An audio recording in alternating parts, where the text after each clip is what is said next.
微笑讲客语，咪咪 cell 共场发。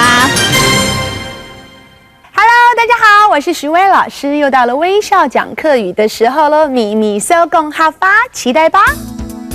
现在呢，拜科技进步之赐，许多作业环境都全部 computerized， 都是电脑化了。换句话说，也就是1化时代的来临了。像我们说网络 email 啦、数位相机、信用卡啦，或者是 PDA， 或者是汽车卫星导航定位系统，哇，这些呢都让电脑成为我们生活的一部分哦。今天我们就来学客家话里面的电脑怎么讲。首先，电脑呢就直接说天脑。天脑 ，no 就是脑，所以天脑。比方说打电脑呢，就直接说大天脑，就是打电脑。买电脑呢，买天脑，就去买电脑。看电脑呢，看天脑，就直接用原本国语的字翻译过来了。天脑呢，可以帮助我们处理很多的繁复的资料咯，让我们成为生活上的好帮手。那么电脑系统有2个，我们特别说了，硬体呢叫做硬体，也就是所谓的 hardware， 硬体。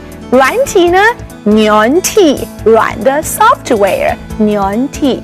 现代人呢，花在打电脑的时间越来越多了，所以徐薇老师要提醒大家哦，打电脑敲键盘的时候，坐姿要注意人体工学哦，而且还有呢，你的手腕常常会受伤。手腕怎么说呢？叫做手腕。手腕就是手腕的意思，所以打电脑的时候，我们的手腕要伸好哦。好，那么另外呢，我们再来介绍是说网际网路啊，这个网路呢，客家话叫做网路，网路。上网呢叫做上网，上网。那很多人很喜欢上网大嘴鼓，还记得大嘴鼓吗？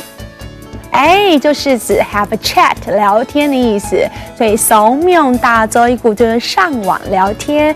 反正呢，这个网路啊，网路真的改变我们的生活了。然后呢，很多青少年常常流连在这个网路上，所谓的玩游戏、网咖。网咖怎么说呢？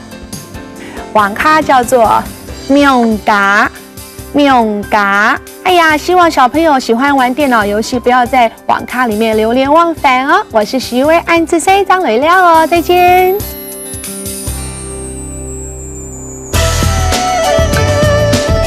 行政院客家委员会策划。